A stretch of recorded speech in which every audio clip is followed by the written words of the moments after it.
Je sais, je suis en retard, mais j'avais quand même pas envie de laisser passer cette vidéo que j'adore tourner et que je tourne depuis que je suis sur YouTube, la fameuse vidéo du bilan lecture de mi-année. C'est une vidéo que j'adore regarder et que j'adore préparer parce que ça me permet de faire un état des lieux de mes lectures pour le moment. Donc là, au moment où je tourne, on est un peu plus loin dans l'année que la moitié de l'année, vous l'avez sans doute remarqué, mais je compte mes lectures que jusqu'au mois de juillet. Donc c'est à peu près la moitié de l'année. Donc je ne vais pas vous parler des lectures que j'ai lues là en août et septembre. Comme j'ai fait l'année dernière, je vais répondre aux questions du Mid-Year Book Fackout Tag qui est utilisé par tout le monde, mais je vais choisir les questions qui me semblent le plus pertinentes par rapport aux livres que j'ai lus et les questions que je préfère. Donc je vais pas répondre aux questions du style quelle dernière sortie tu as envie de lire parce que franchement j'en sais rien. J'ai pu me rendre compte d'à quel point mes lectures pour l'instant en cette moitié d'année 2024 étaient mitigées. J'ai eu pas mal de déceptions, il y a quand même des pépites qui sont ressorties, mais comme chaque année, parce que je suis le chat noir de Booktube, je suis tombée sur des livres qui malheureusement ne m'ont pas du tout plu et qui m'ont beaucoup agacé pour certains. Je ne vais pas tarder à vous en parler dans cette vidéo. Je vous propose de commencer avec ma meilleure lecture pour l'instant en 2024. Et ce livre, c'est Life After Life de Kate Atkinson, qui a été traduit en français. Je vous mets la couverture juste ici. Life After Life, c'est vraiment une expérience. C'est ce type de livre, quand on ressort, t'as l'impression d'avoir vécu 10 ans et d'être complètement lessivé. Je sais pas si ça vous est déjà arrivé. On suit l'histoire d'Ursula, ou plutôt les histoires d'Ursula, étant donné que Ursula, à chaque fois qu'elle décède, elle revient au jour de sa naissance. Elle revit donc sa vie dans son entièreté, mais ça lui permet de réparer les erreurs, les événements qui ont mené à sa mort lors de sa vie précédente. Mais au-delà d'Ursula, on suit également tous les membres de sa famille, et ils sont très nombreux. Je crois qu'ils sont 4 enfants, si ce n'est plus, peut-être 5. On suit également l'histoire des parents, des voisins, des amis, des frères et sœurs. Donc c'est vraiment une plongée dans plusieurs vies de plusieurs personnages et surtout à travers l'histoire, parce que Ursula, le jour de sa naissance c'est 1910 et donc on la suit traverser le XXe siècle. Cette plongée au cœur de la vie de plusieurs personnages, au cœur de plusieurs vies et au cœur de l'histoire, ça permet d'aborder une multitude de thèmes et de réflexions. L'un des thèmes principaux notamment c'est la guerre, parce que les personnages principaux traversent la Première Guerre mondiale et également la Seconde Guerre mondiale. Et j'ai adoré la manière de Kate Atkinson d'aborder la guerre. C'est-à-dire que Kate Atkinson, j'ai un peu du mal à prononcer son nom, Atkinson, elle va pas du tout héroïser la guerre, bien au contraire. Déjà, elle va montrer la réalité de la guerre, ce que c'est pour les civils, parce qu'à un moment dans l'histoire, je ne vais pas trop vous en dire évidemment, mais à un moment dans l'histoire, on est plongé dans le Londres pendant la Seconde Guerre mondiale et on voit les civils qui se soutiennent dans les rues, qui ramassent des débris, qui se cachent dans les caves pendant les bombardements. Elle nous montre comme ça une multitude de détails qui nous plongent vraiment dans le quotidien des civils durant la guerre. Et rien que ça, c'était tellement fort. Et en plus de ça, Kate Atkinson, elle a une manière d'aborder la paix. J'ai adoré l'angle qu'elle a pris parce que elle nous demande vraiment mais c'est quoi au fond la paix. Notamment au moment de l'armistice, on voit que les personnages, ils n'ont pas trop de réaction, c'est pas une grande célébration parce que il y a encore leurs proches qui sont au front et surtout, au-delà de la paix, ils voient surtout les ravages que ça a créé, autant humainement que matériellement. Ce livre aborde évidemment une multitude d'autres thèmes. Ça parle de deuil, ça parle de relations humaines, évidemment, ça c'est vraiment le noyau du récit, je dirais. Ça parle de la violence de la société patriarcale, ça parle aussi du droit à l'avortement. Je dirais pas que c'est un thème du roman, mais je trouve qu'il y a quand même, c'est quand même important dans l'histoire. C'est vraiment très très subtil. Et justement, c'est ça la force de ce roman, c'est que c'est plein de thèmes et de messages et de réflexions qui sont articulés de manière très subtile, en filigrane tout au long du roman, au travers de scènes du quotidien. Les personnages, j'avais l'impression d'être avec eux. Ils apparaissent très très réalistes, évidemment étant donné qu'on les suit au travers de leur vie. On les voit vraiment dans tous leurs défauts, dans toutes leurs qualités. Et à chaque scène, j'avais l'impression d'être avec eux et de vivre les choses avec eux, que ce soit les moments de joie ou les moments de deuil ou les moments horrible et triste. Et ce que j'ai particulièrement apprécié aussi, c'est la place faite aux personnages secondaires. Il y a énormément de personnages secondaires dans ce roman, mais j'ai trouvé que chaque personnage secondaire était quand même marquant à sa manière, et ils n'étaient pas là pour rien, juste pour servir le récit. Ils avaient chacun leur histoire et chacun leur chose à apporter au roman et à la vie des personnages surtout. Notamment, l'un de mes personnages préférés, c'est un personnage secondaire, mais il est même pas secondaire tellement il apparaît peu, et pourtant il m'a vraiment beaucoup marqué. Je me rends compte quand même que c'est un livre qui m'a pas autant marqué que je le pensais au moment où je le lisais et au moment où je l'ai terminé. Même si j'y pense pas tous les jours, je sens que c'est quand même un livre qui a fait sa place en moi et dans mon cœur, et je sens quand même que c'est un livre qui m'a marqué, et surtout c'est un livre qui m'a donné envie de vivre. Quand je l'ai terminé, j'avais envie de vivre ma vie et de vivre des choses.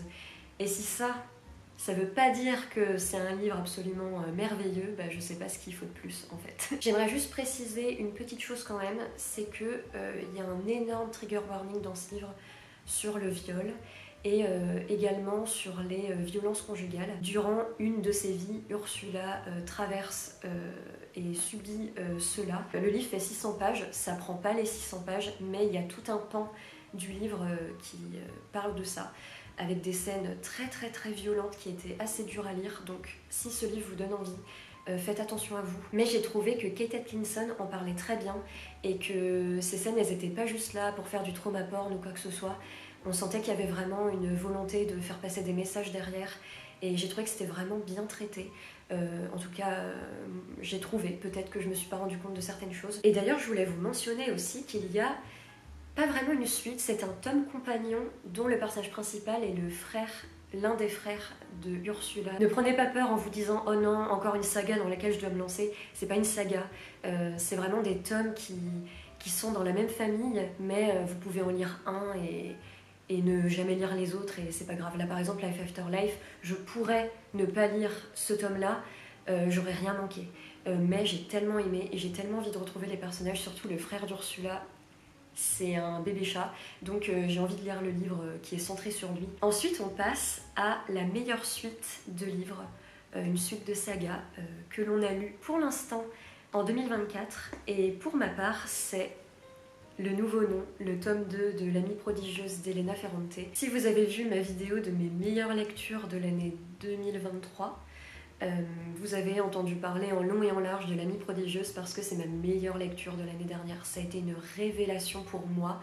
C'est devenu l'une des sagas de ma vie en un seul tome. Je n'avais pas lu les autres, mais c'était déjà une saga qui était ancrée dans mon cœur.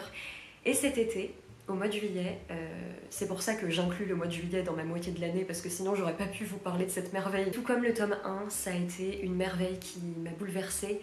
Et en même temps, ça n'a pas non plus été la même expérience que le tome 1. Dans ce tome-là, on suit les deux personnages principaux de cette saga, Elena et Lila, et on les suit de leurs 16 à leurs 22 ans, 23 ans, la vingtaine environ. Elena Ferrante, en simplement une phrase, en simplement quelques mots, elle arrive à me faire ressentir 10 000 émotions. J'ai l'impression que cette saga a été écrite pour moi, ce qui n'est pas le cas, mais ce que je pense surtout, c'est que c'est une saga sur le vécu féminin, en fait. Et je pense que c'est aussi pour ça, surtout pour ça, que ça me parle autant. Je pense que beaucoup de personnes qui ont une expérience en tant que femme vont se retrouver dans les phrases, dans les idées, dans les réflexions de cette saga. Et c'est plutôt expérience en tant que femme tout au long de sa vie.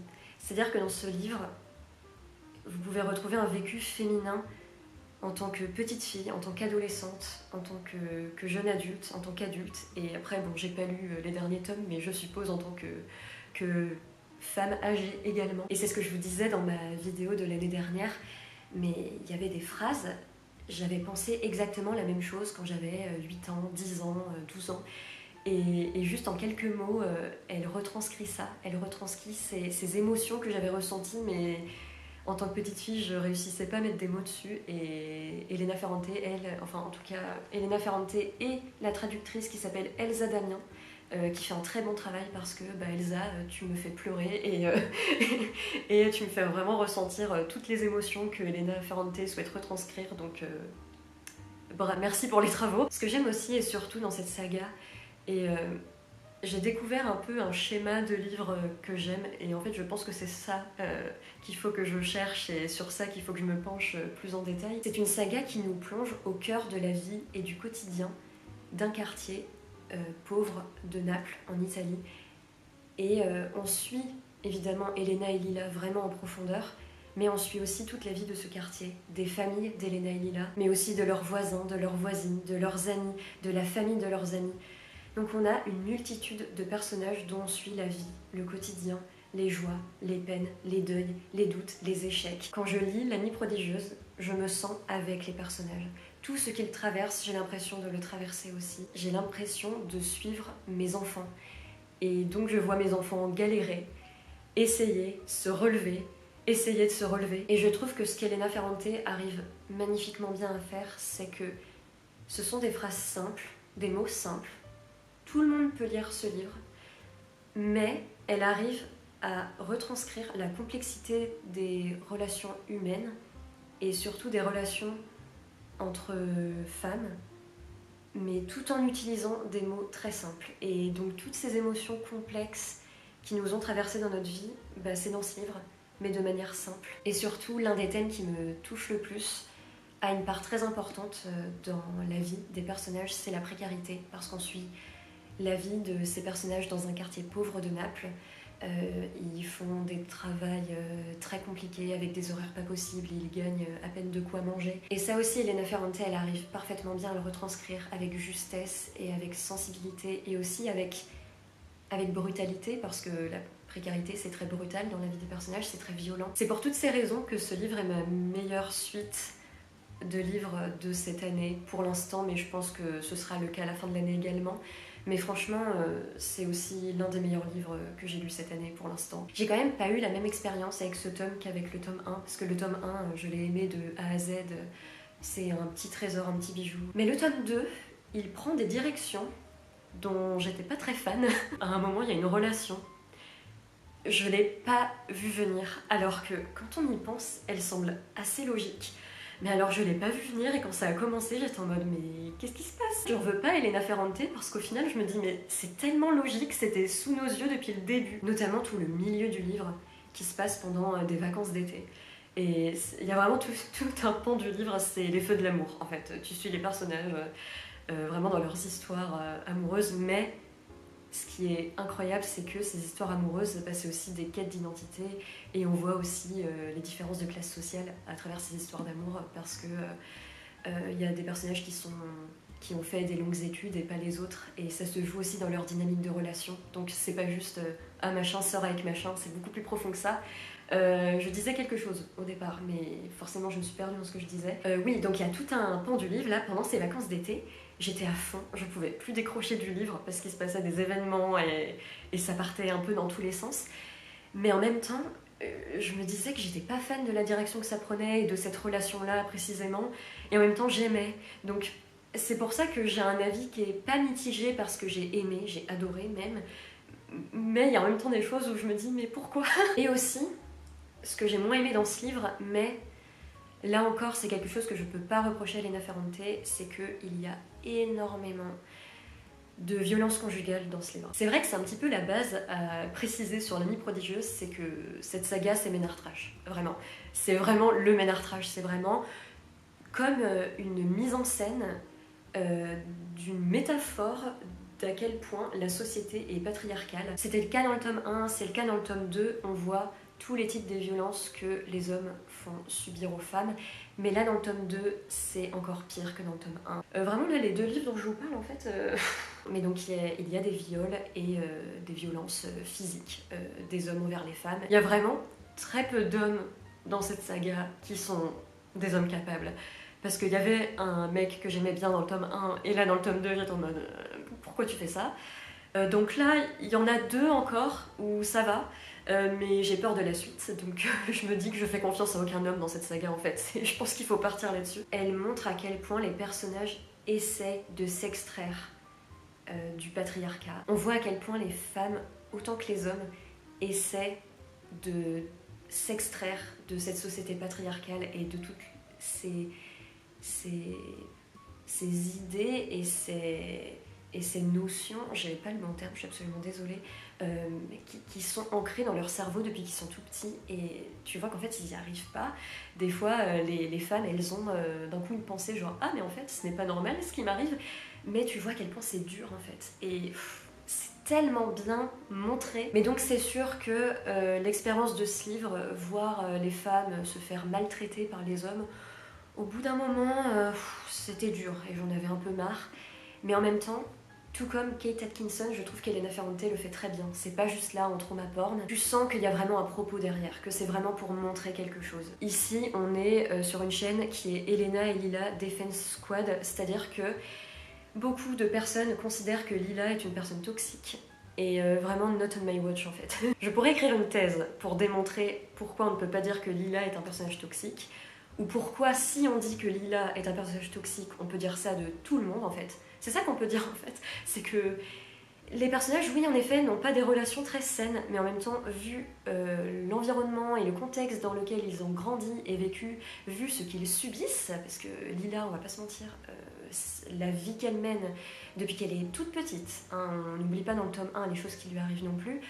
Si j'avais vécu un quart de ce qu'elle a vécu, je serais pire qu'elle en fait. Donc les gens qui disent que Lila est toxique avec tout ce qu'elle a vécu, alors qu'elle essaye juste de s'en sortir, vraiment, mais ça pourrait me faire pleurer, premier degré. Je ne tolère pas ce genre de propos sur mes enfants. Pour la suite, je vais me décaler, car il est temps pour moi d'évoquer mes déceptions pour l'instant de cette année 2024. Sauf que je n'ai plus aucun livre en ma possession.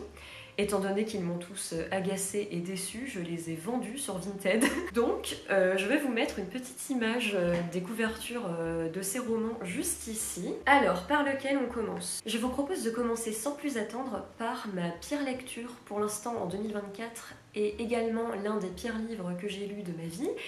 C'est Bunny de Mona Awad qui est traduit en français sous le nom de Lapin.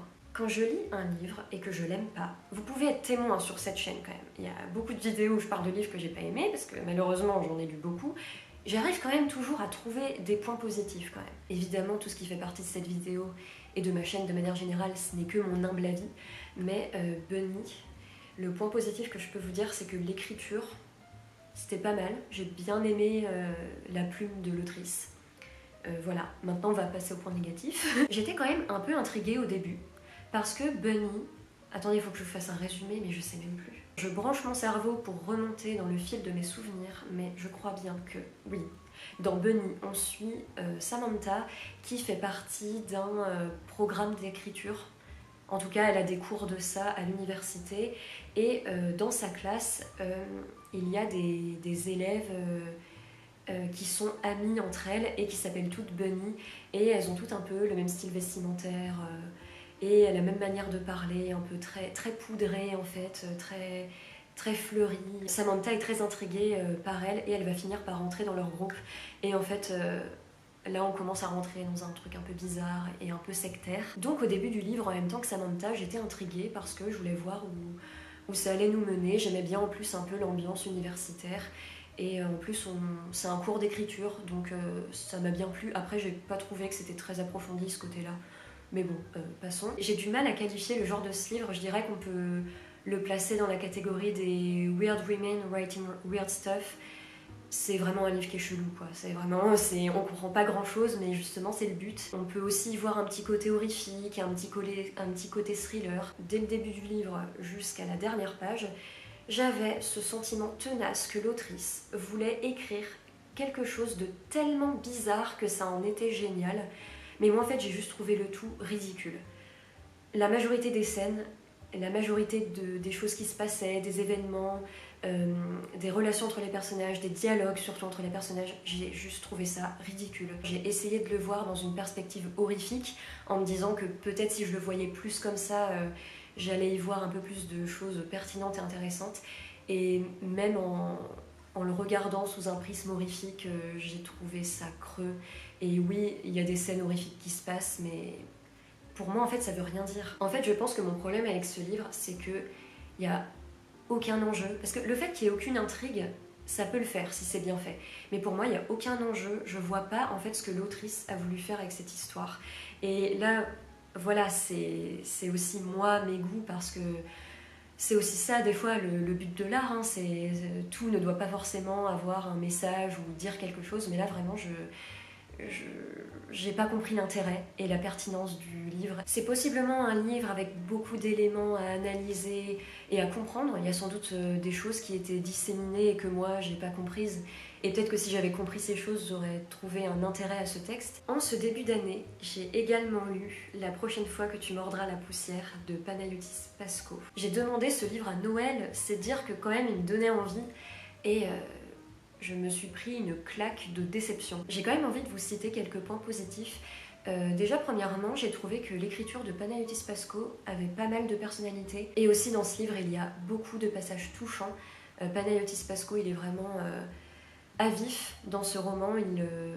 Il a vraiment parlé de manière très honnête, même trop honnête des fois. Et aussi, ce que je trouve positif, c'est que ce livre permet de mettre en avant dans la scène littéraire française la masculinité toxique et la santé mentale d'un point de vue masculin. Et c'est pas quelque chose que l'on retrouve souvent. Maintenant, malheureusement, le livre de Panayotis Pasco ne m'a pas du tout parlé. Et vraiment, ça a été un calvaire pour moi de le lire, je suis désolée de le dire. Déjà, j'ai un problème avec la construction du livre. J'ai trouvé que c'était trop décousu. En fait, ce livre, il est vraiment construit comme un journal intime. D'un coup, le personnage, il parle de son père, d'un coup, il parle de sa sexualité, d'un coup, il parle de son mec, après, il reparle de son père, d'un coup, il a une réflexion sur la vie. C'est comme ça qu'on pense, c'est comme ça qu'on écrit dans notre journal intime. Donc, en soi, l'idée peut être bien, mais là, j'ai trouvé que c'était vraiment mal exécuté et moi j'ai trouvé ça vraiment laborieux à lire. En fait ça partait trop dans tous les sens. Dès qu'il évoquait un sujet, ben en fait c'était pas approfondi parce qu'après au bout d'un paragraphe il parlait d'un autre sujet. Donc au final j'ai trouvé que rien n'était approfondi. Les fois où il cessait à approfondir les choses, ça rend rien de très pertinent. J'ai trouvé il y a notamment des moments où il cessait un petit peu à la philosophie on dirait. Et des fois, il part un peu dans des métaphores un peu gênantes et tout, où il dit qu'il va pénétrer son père. Enfin, il y a vraiment le contexte du livre à prendre avec, mais évidemment. Mais voilà, des fois, il part dans des délires un peu comme ça.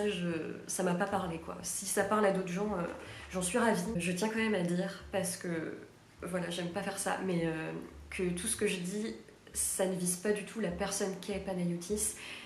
Ça ne vise pas du tout ce qu'il a écrit et ce qu'il a vécu, mais ça vise vraiment le texte, le livre en tant que tel. Et aussi, parce que voilà, ce texte, il a été relu, il y a quand même des gens qui sont passés derrière pour le refaire. Donc voilà, ça vise plutôt cette articulation-là et le projet qui en est né. Il y a beaucoup de scènes qui sont touchantes et vulnérables, mais j'ai trouvé quand même que la majorité des scènes étaient pas pertinentes et pas intéressantes. Notamment les passages où il parle de ses ex.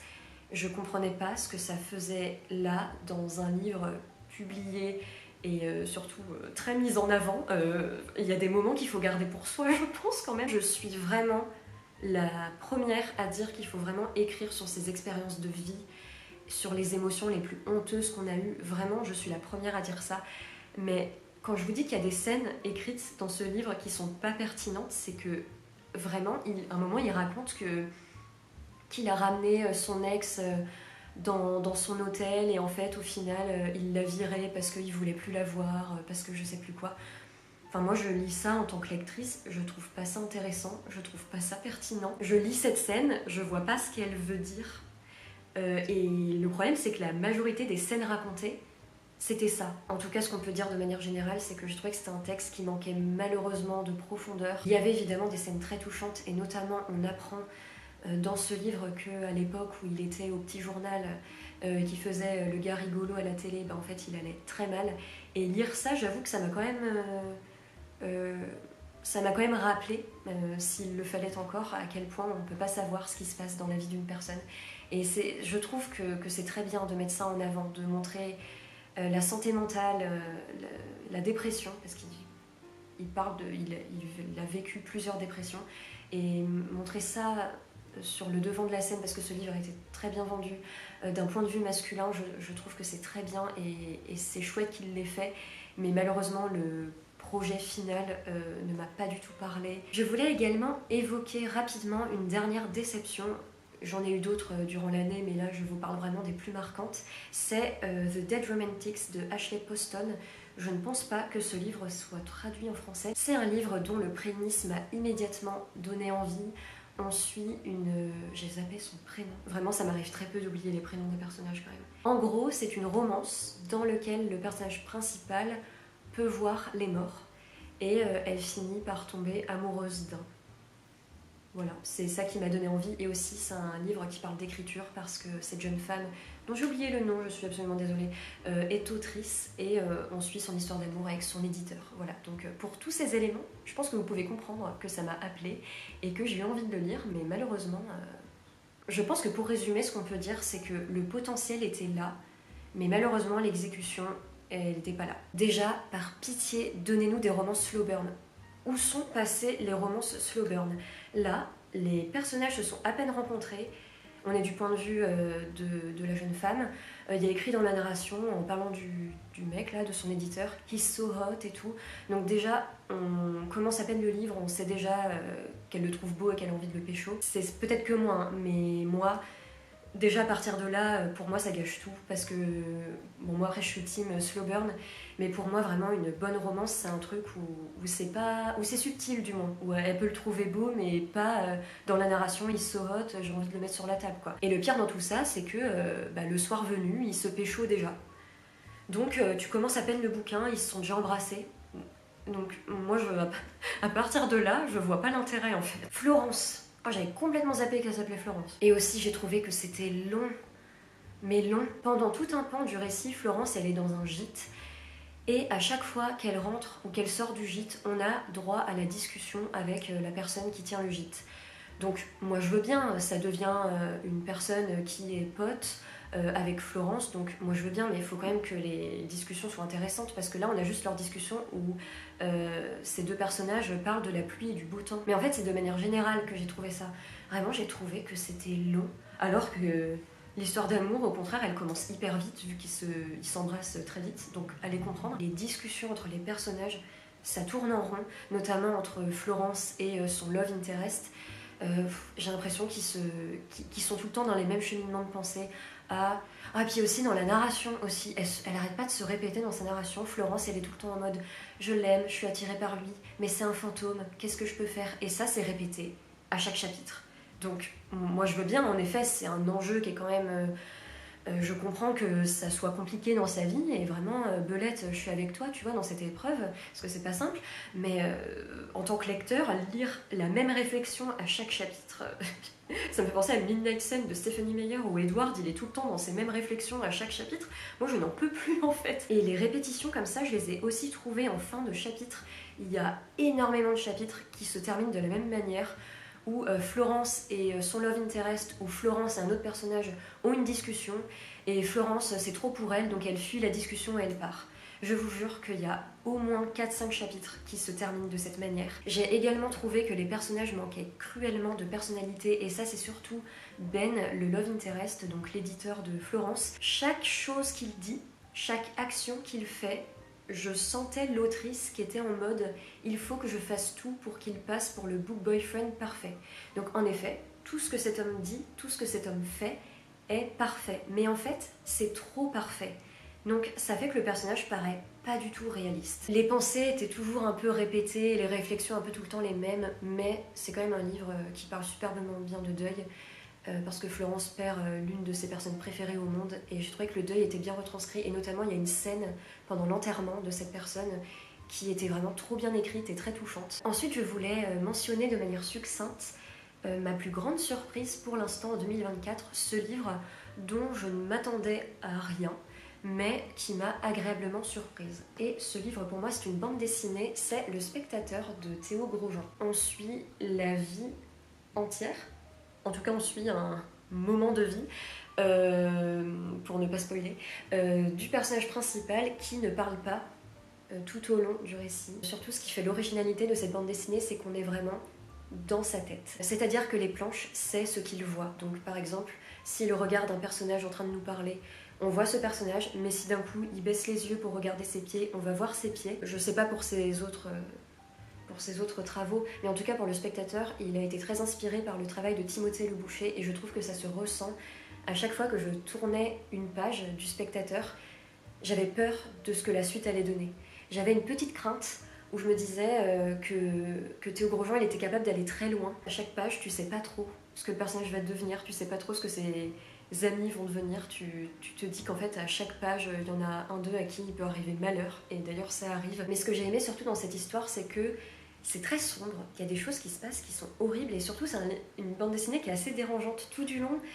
Je me suis sentie pas très à l'aise, mais d'une bonne manière, parce que c'est totalement l'effet escompté par Théo Grosjean. Et justement, c'est le malaise créé par le fait qu'on ne sait pas trop ce que ça va donner à chaque fois qu'on tourne une page. La colorimétrie, en plus, est très sombre, donc dans ce bleuté très obscur. Donc vraiment, il n'y a pas beaucoup d'espoir et de lumière qui ressort des pages, mais je trouve que quand tu refermes la BD à la fin, t'en ressors avec une touche d'espoir en te disant bon, la vie vaut quand même la peine d'être vécue, malgré tout, mais c'est un sentiment un peu étrange. Je voulais vous montrer, si je la retrouve, une planche que je trouve magnifique et qui, je trouve, montre l'originalité de cette bande dessinée. On voit le personnage principal se regarder dans le miroir, et ensuite il met ses mains sur ses yeux, et la main recouvre totalement la page. Ensuite, je dois vous révéler le livre qui m'a fait pleurer en cette année 2024. Pour l'instant, la nuance est très importante à préciser. Eh bien, figurez-vous que, plot twist, aucun livre ne m'a fait pleurer en cette année 2024, pour l'instant, évidemment. Comme je vous ai cité, il y a beaucoup de livres qui m'ont émue, notamment Life After Life m'a beaucoup émue, le second tome de l'Amie prodigieuse, le nouveau nom, je crois que c'est ça le nom, évidemment, n'en parlons même pas. Quel sera le livre qui saura me faire pleurer en cette année 2024? Donnez vos pronostics en commentaire. Mais je voulais profiter de cette catégorie pour vous citer un livre que je ne savais pas dans quelle catégorie mettre, mais que je voulais quand même mettre en avant sur ma chaîne. Je ne l'ai pas en ma possession, c'est Monique s'évade d'Édouard Louis, qui est le tout nouveau livre d'Édouard Louis. Dans ce roman, il revient sur le départ de sa mère, de sa relation avec un homme qui était violent et qui l'insultait tous les soirs et qui buvait. Donc sa mère a quitté cette relation, et donc elle a quitté l'appartement où elle vivait avec tous les objets qui lui appartenaient, et elle a fui. Et ce que raconte Édouard Louis dans ce roman, c'est quel est le prix de la fuite. Et c'est un roman que je trouve important à mettre en avant parce que ça montre à quel point c'est compliqué pour les femmes de partir, parce que souvent on entend « Ah, mais pourquoi cette femme qui se faisait maltraiter par son mari n'est pas partie ?» Voilà, il y a beaucoup de personnes qui pensent comme ça, et ce livre est là pour montrer à quel point c'est compliqué de partir, non seulement psychologiquement. Là, c'est pas l'aspect psychologique qui est vraiment mentionné, c'est plus l'aspect matériel et financier.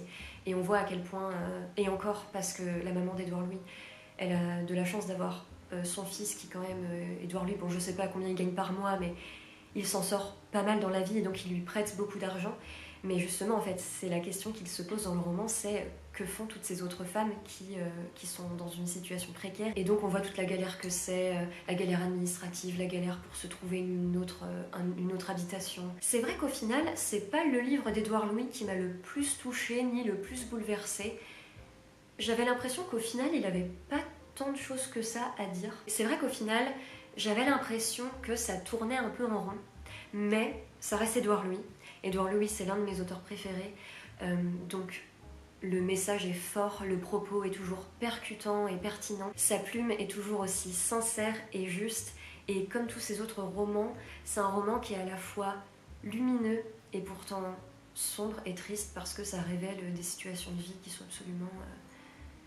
absolument triste en fait, et absolument violente surtout, parce que la précarité c'est une violence. Mais je dirais que Monique s'évade, c'est le roman le plus lumineux d'Édouard Louis. Si jamais vous voulez commencer à lire Édouard Louis, que vous savez pas trop par où commencer, Monique s'évade, ça peut être une bonne porte d'entrée à son travail. Mais c'est surtout un livre qui contient beaucoup de culpabilité. Édouard Louis se pose énormément de questions sur est-ce qu'il fait suffisamment pour sa mère, et quand il était petit, pourquoi il avait réagi comme ça à certains moments.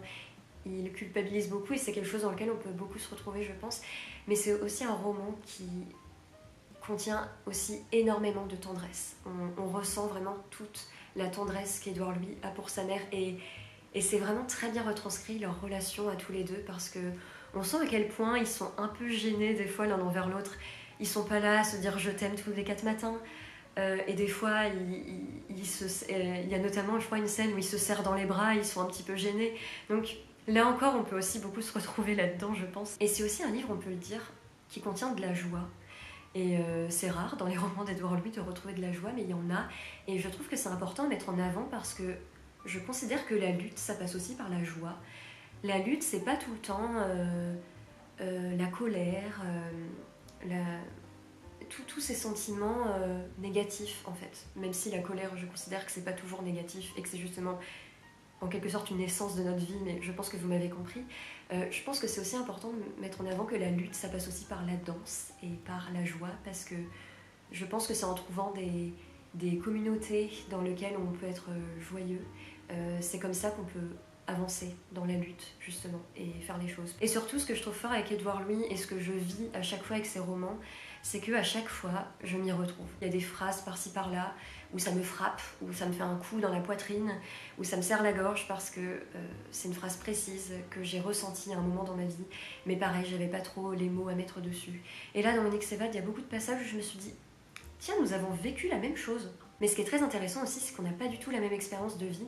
Et il y a des fois des choses, il va pas penser la même chose que moi, alors que, par exemple, on a vécu la même chose, mais on va pas du tout en tirer les mêmes choses au final. On se rapproche doucement de la fin de cette vidéo, et c'est l'occasion pour moi de vous parler du livre qui m'a rendue le plus heureuse pour l'instant cette année 2024. Et c'est l'occasion pour moi de vous parler du tome 5 de Heartstopper d'Alice Oseman. Déjà, contrairement au tome 4, on peut noter que ce livre ne m'a pas fait pleurer. D'ailleurs, je parle du tome 4, mais le tome 3 m'a également fait pleurer. Le tome 2 également. Le tome 1 peut-être. J'ai pas pleuré au moins pour le tome 5. Ce qui m'a rendue particulièrement heureuse dans ce tome, c'est qu'il est plein d'empouvoirment. Après les événements du tome 4, on voit Nick et Charlie non seulement prendre en maturité, et ça d'ailleurs c'est quelque chose que j'aime beaucoup et j'adore, parce que on suit ces personnages depuis le tome 1 et on les voit prendre en maturité au fil des tomes. Et là, le tome 5, je trouve que c'est vraiment l'apothéose de la maturité et ça se ressent beaucoup au travers de leurs réactions et de leurs dialogues. Et surtout dans ce tome, on voit les personnages prendre confiance. Confiance en eux, confiance en autres, confiance en leur avenir, plus ou moins. On les suit évidemment à travers leurs doutes, parce que c'est notamment un tome dans lequel Nick se pose beaucoup de questions par rapport à son avenir parce qu'il doit choisir l'université dans laquelle il va faire ses études, donc c'est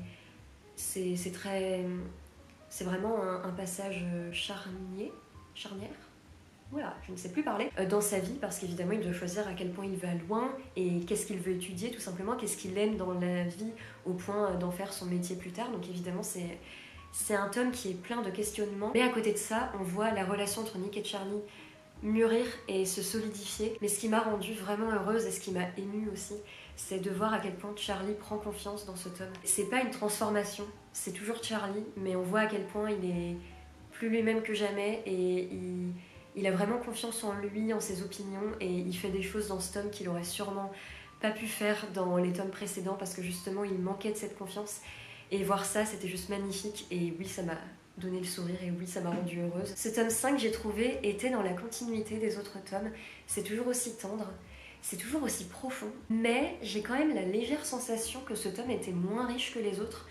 Je pense que c'est possiblement le tome que j'ai le moins aimé parmi les 5. En tout cas, c'est pas l'un de mes préférés, parce qu'au final, j'ai trouvé qu'il se passait pas tant de choses que ça. Dans ce tome, il y a aussi une découverte et un éveil à la sexualité. Que ce soit Nick et Charlie, mais aussi tous les autres personnages. Alice Oseman a donc mis en place des dialogues entre les différents personnages où ils parlent de sexualité, mais j'ai trouvé que c'était pas assez approfondi. J'ai l'impression qu'au final, ce qui ressort le plus de ces discussions autour de la sexualité, c'est protégez-vous. Et j'ai envie de dire, c'est important de le dire et de le rappeler, ça y a pas de souci. Mais je pensais vraiment que dans un livre d'Alice Oseman, on irait beaucoup plus loin. Mais on est d'accord hein, que c'est toujours important de le rappeler, et ça, c'était sûr que ce message serait dedans, et j'en suis ravie. Mais je pensais qu'il y aurait vraiment d'autres choses dites sur la sexualité. Et au final, j'ai trouvé que c'était vraiment basique ce qui était dit sur la sexualité. Et aussi, la légère frustration et petite déception que j'ai avec ce tome, c'est que je trouve que les autres personnages sont très peu mis en avant dans ce tome. Il y a quand même Tara et elle qui sont un peu présentes, et à un moment il y a une discussion avec Tori, entre Tori et Charlie, qui est absolument superbe, Mais à part ça, les autres personnages, ils auraient pu ne pas être là, ça aurait été la même chose. Pendant que je lisais, ça me donnait la sensation qu'Alice Oseman ne savait plus quoi faire de ses personnages. Et je trouve ça très dommage parce que Alice Oseman a créé tout ce panel de personnages que je trouve absolument géniaux et qui ont chacun leur mot à dire et leurs choses à apporter. Ils sont pas juste là pour faire joli et pour être copain-copain avec Charlie et Nick. Non, je trouve que ils ont leur propre dynamique et leurs propres enjeux.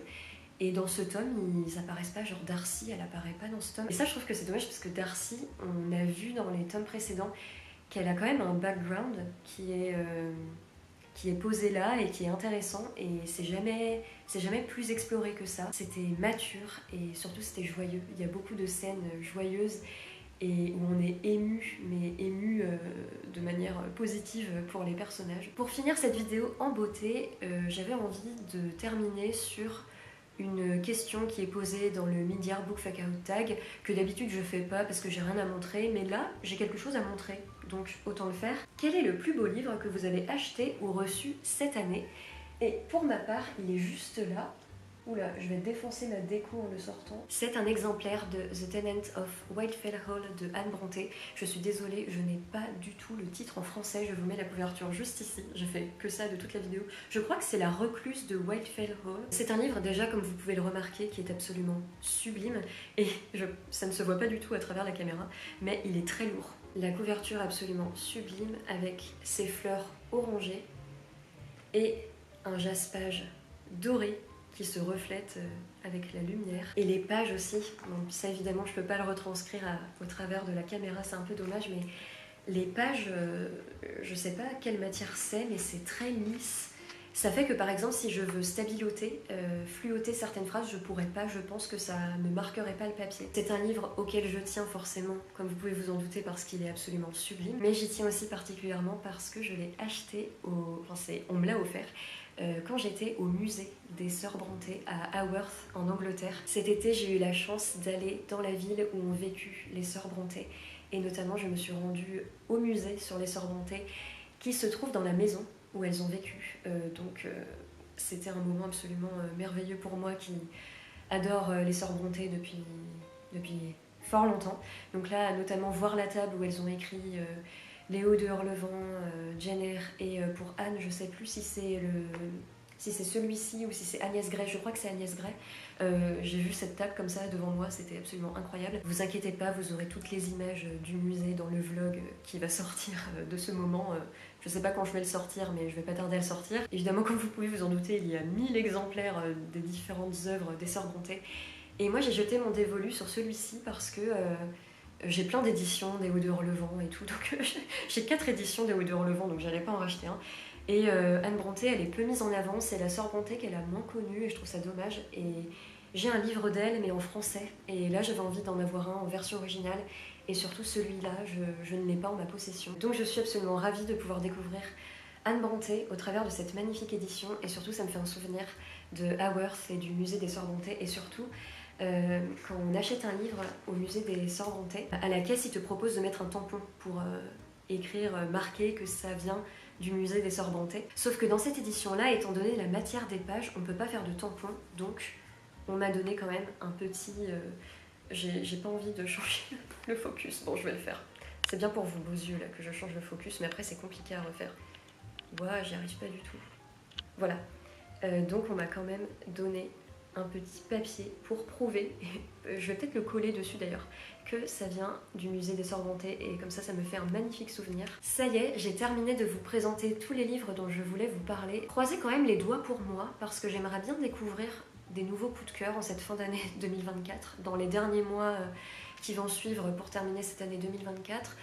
J'aimerais lire des livres qui me bouleversent autant et qui me frappent autant que certains livres ont pu le faire dans ces dernières années. Je pense à A Little Life, je pense à le premier tome de L'Amie prodigieuse, je pense à Martin Eden, qui sont à Babel de R.F. Kuang évidemment, qui sont des livres ces dernières années qui m'ont vraiment foutu une claque. En tout cas, n'hésitez surtout pas en commentaire à me faire vous aussi votre bilan de lecture de cette année 2024. Dites-moi quelles sont vos meilleures lectures de cette année 2024. Comme ça, je vais peut-être me renseigner et le lire également. C'est quoi vos déceptions? Et aussi, si vous avez lu l'un des livres que j'ai mentionné dans cette vidéo, n'hésitez pas à me dire ce que vous en avez pensé dans les commentaires. Est-ce qu'on est d'accord? Est-ce qu'on n'est pas du tout d'accord? Sinon, à part ça, n'oubliez pas, si vous le voulez bien, le pouce en l'air et à vous abonner à ma chaîne si ce n'est pas encore fait et si mon contenu vous intéresse. En attendant, je vous embrasse, prenez soin de vous, faites attention à vous et je vous dis à très bientôt pour une prochaine vidéo.